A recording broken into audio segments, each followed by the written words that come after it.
Three men racing at 108 mph. A judge who's had enough of street chaos.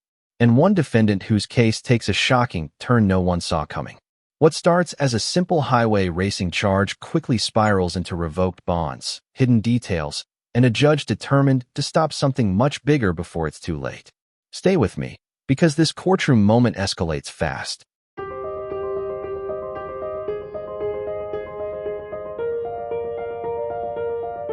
Gentlemen, all of you are charged with racing on the highway. You're facing up to 6 months in jail and or a $2,000 fine. We're going to do probable cause. You have the right to remain silent. Anything you say can or will be used against you. You have the right to have an attorney present. If you cannot afford one, one will be appointed to you. Thank you, Judge. Please. The nature of this case is a racing on a highway case, so I just want to let you know that these dim summaries will be separate for each defendant because they were stopped at different locations, if that makes sense. Okay. On April 17th, 2025, in Harris County, Texas, an officer was on routine patrol when he observed a Silverado pickup truck and a Cadillac motor vehicle accelerate at a high rate of speed side by side in an attempt to outdistance one another. The officer observed a third vehicle, a Dodge Charger, increasing speed while following the other two motor vehicles.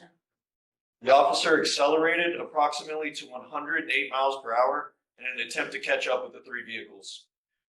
The officer noted the posted speed limit on the roadway was 65 miles per hour. The officer notes that he was traveling at 101 miles per hour, maintaining view of the vehicles and recording the incident with his dash camera. The Cadillac and the Silverado truck exited the freeway, and the officer got right behind the pickup truck and paced it, traveling 85 miles per hour. A traffic stop was conducted on the Silverado, and the defendant admitted to the officer he was racing with the other individuals. While speaking with the defendant, We're talking about Brown, right? Yes, Your Honor. And while speaking with the defendant, the other two vehicles arrived on scene and admitted to the officer that they were racing along with the defendant. I guess that covers that. Who came and admitted? It says the other two defendants. The other two came in. Yes, Your Honor, that's what it states. I'd be happy to read the other. I'm going to find that there's sufficient probable cause to go forward with your cases, gentlemen. Let me tell you now that the state of Texas and the wisdom of our legislature has made it extremely easy for district attorneys across the state of Texas to seize and take cars from those who are arrested for racing. I have had cases in here where they have seized and taken a car from someone who was caught multiple times participating in this type of behavior. Don't do it. Do you understand? Yes, If I find that you do, the first thing I will do is I will put you in jail, and then I'm going to take your ability to drive away from you while this case is open. Living in a city as big as Houston without the ability to drive blows. Do you understand? Each of you, none of you participate racing, street takeovers, donuts, reckless driving, driving maniacally, or putting others' lives in danger. Do you understand? If I find that you're driving at 100 or something like that, it's just not going to go well for you guys. So do you mind filing conditions on each of, racing, reckless driving, takeovers, anything of this nature, please? Yes, Your Honor. And then also, let's go through each one to see if they have valid licenses. Yes, Your Honor. For defendant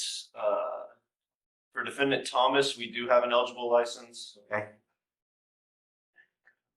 Also, each of you're not allowed to drive unless you have a valid Texas driver license and liability insurance in your name. You must have car insurance. If you don't have either, you are not allowed to drive.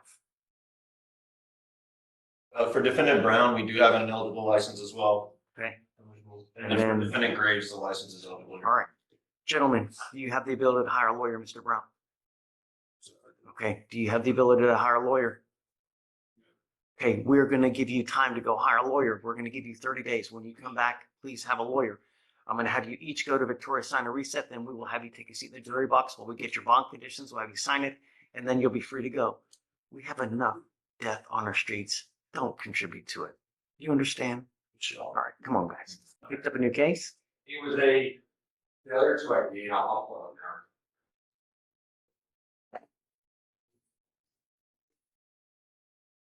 She actually has this one. Just like this.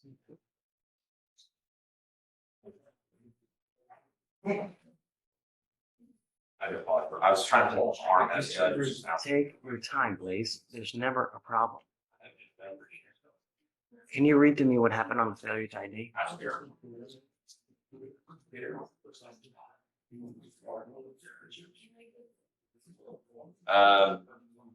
April 22nd, 2025, officer dispatch in reference to a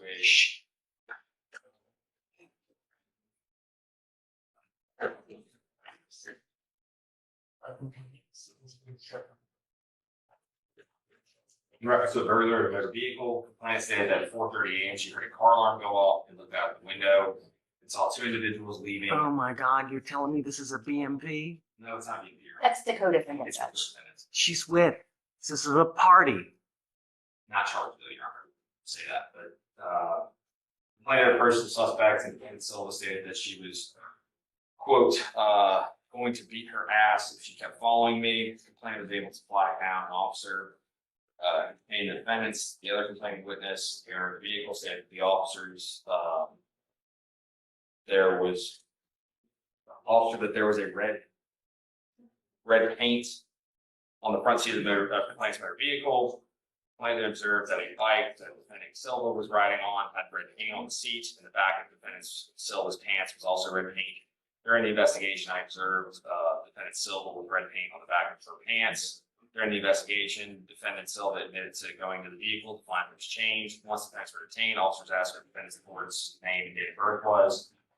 She first stated that her name was Sierra Johnson, date of birth 4/18/2002. Officers asked for a clarification on the spelling. Officers then asked if she ever had a Texas driver's license or ID. She stated she did not. Officers ran the given name, but nothing came back. Officers then called for Mogan Davis. While officers were waiting, he asked the defendant what her name was, and she said that her name was spelled Sierra, Ceirra, with a C instead of an S, and that Johnson was her mom's last name, and that her real name was Torrance.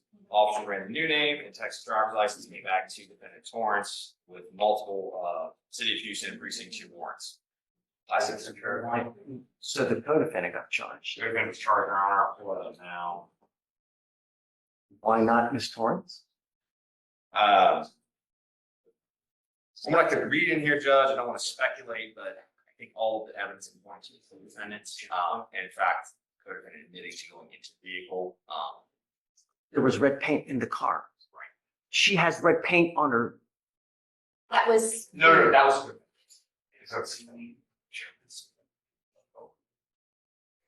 I don't. Was she acting as a lookout? I don't know why you did not take a B&B on this. I don't want to speculate. All I can see is that obviously there was a decision made and take that they didn't have enough for B&B, but they had. Anna, as much as I love you and as much as I appreciate your tenacity, no, there's something going on that's a lot deeper with this, and I'd like to find out. And what I'd like to do is have her T-rest, essentially. But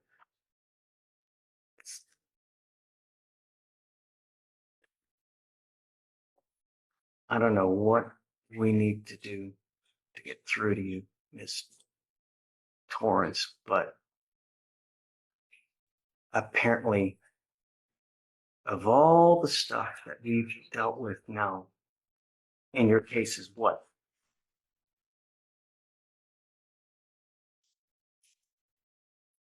241 days, and yet we still. Judge, if I may, this is a DWI.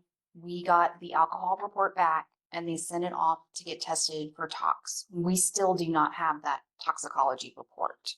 And when we were, I get it. okay, I'm not saying it's just, she's not the one dragging it out. It's been waiting on the test. you were on Yeah. bond. You've now picked up a new case.